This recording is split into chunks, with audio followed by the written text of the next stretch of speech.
नमस्कार दोस्तों, एक बार फिर से आप सभी का स्वागत है हमारे अपने चैनल हित नॉलेज में। दोस्तों, अभी तक हमारी चैनल एक नई वीडियो सीरीज शुरू की गई थी, स्वामी विवेकानंद जीवनी एवं उपदेश, जिनके 4 भाग ऑलरेडी आ चुके हैं। तो आखिरी वीडियो में हमने देखा नरेन 4 या 5 वर्षों के थे तब संगीत की शिक्षा उन्होंने प्राप्त की और मित्रों बुजुर्गों के साथ कुछ गंभीर विषयों में वो चर्चा करते रहते थे। तर्क करने में उन्होंने महारत हासिल की थी और कुछ लोग उनके सामने टिक पाते थे। तो नरेन इस समय में धर्म विषयक समस्याओं में विशेष रुचि लेने लगे। अन्य नवयुवकों की भांति नरेन भी ब्रह्म समाज का सदस्य बन गया। समाज में उसे अक्सर गाने के लिए आग्रह किया जाता था। देखो, अच्छे गायक भी थे, परंतु एक प्रश्न उसे सदा कष्ट पहुंचाता कि ईश्वर का कोई अस्तित्व भी है या नहीं, अथवा क्या किसी ने आज तक उसे देखा भी है। इस प्रश्न के उचित समाधान हेतु वो अनेक धार्मिक नेताओं के समक्ष गया, जिसमें श्री देवेंद्रनाथ टैगोर भी थे, परंतु कोई भी उसकी शंकाओं का समाधान नहीं कर सका। नरेन श्री रामकृष्ण से मिले। धर्म में नरेन की रुचि थी, परंतु हिंदू धर्म की अनेक शिक्षाओं पर से उनका विश्वास उठ चुका था। अतः उन्हें यह समझ में नहीं आ रहा था कि किस धर्म पर विश्वास करें। वे बहुत से धार्मिक नेताओं के पास गए, परंतु किसी से भी उन्हें सहायता नहीं मिली।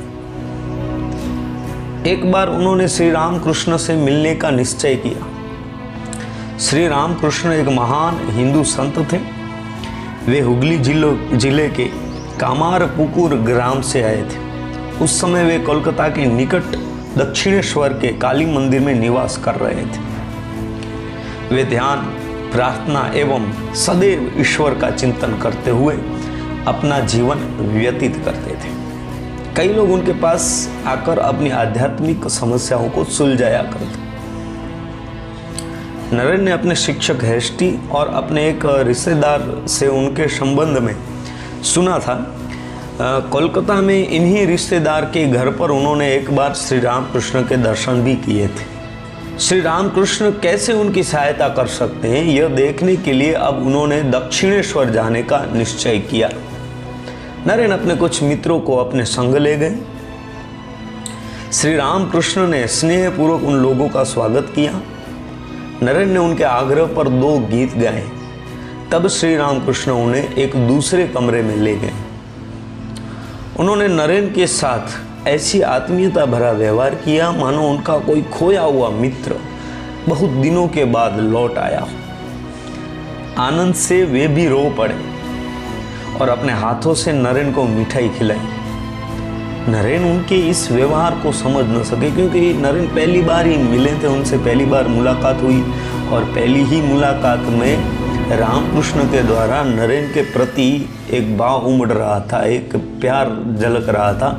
तो ये बात नरेन को समझ में नहीं आ रही थी। उन्होंने सोचा कि रामकृष्ण एक पागल व्यक्ति है। देखो, प्रथम दृष्टि जो रामकृष्ण पर पड़ी और उन्होंने ये सोचा कि ये तो कोई पागल व्यक्ति है।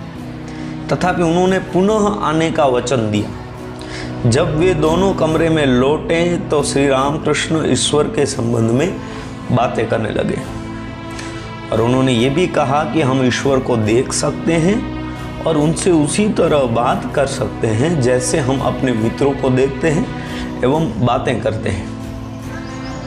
नरेन को समझा ही नहीं कि उनके बारे में क्या सोचा जाए। श्री रामकृष्ण के बारे में वो क्या सोचे, वो उनके समझ में ही नहीं आया। श्री रामकृष्ण ने उनसे एक अद्भुत ढंग से बर्ताव किया था, परंतु वे एक महान संत भी प्रतीत हुए थे। 1 महीने के बाद नरेन पुनः उनके पास गए, पर इस बार अकेले ही गए। देखो, पहले एक रिश्तेदार और शिक्षक हेस्टी के साथ गए थे।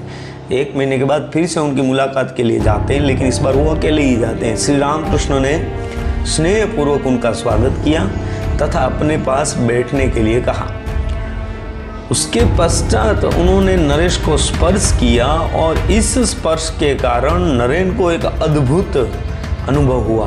दीवारों और कमरा जैसे जोरों से घूमने लगे और कहीं शून्य में विलीन हो गए। नरेन को लगा कि उनकी मृत्यु हो जाएगी। वे डर गए और चिल्ला उठे, आप मुझे क्या कर रहे हैं? घर में मेरे माता पिता हैं। श्री रामकृष्ण जोरों से हंसे और उनकी छाती को सहलाने लगे। उन्होंने कहा, ठीक है, अभी उसे यहीं रहने दो, समय आने पर सब कुछ होगा। इस स्पर्श से वह अद्भुत अनुभव खत्म हो गया तथा नरेन को सभी कुछ पूर्ववत ही लगने लगा। जब नरेन तीसरी बार श्री रामकृष्ण से मिलने गए तब भी उन्हें ऐसा ही अनुभव हुआ। श्री रामकृष्ण के स्पर्श मात्र से नरेन पुनः बाह्य ज्ञान खो बैठे। बस आज की वीडियो में इतना ही, बाकी काम अगले वीडियो भाग 6 में देखेंगे। अगर ये वीडियो आपको पसंद आई है, अगर श्री स्वामी विवेकानंद की जीवनी और उपदेश की जो वीडियो श्रृंखला आपको अभी तक पसंद आ रही है तो कृपया कमेंट कीजिए, लाइक कीजिए, अपने दोस्तों से शेयर कीजिए। अभी तक आपने सब्सक्राइब नहीं किया तो हमारी हित नॉलेज चैनल को सब्सक्राइब भी कीजिए, क्योंकि अभी सिर्फ नरेन के जीवन काल के बारे में, जीवनी के बारे में बातें हो रही हैं। उसके बाद एक हिस्सा आएगा जिसमें स्वामी विवेकानंद के उपदेश के लिए एक अलग से वीडियो सीरीज बनाई जाएगी। पहले ये कथाएं जो उनके जीवन में जुड़ी हैं, ये कथाओं का जिक्र होगा और उसके बाद स्वामी विवेकानंद ने जो उपदेश दिए वो उपदेश के बारे में भी बातें यकीनन होगी। धन्यवाद।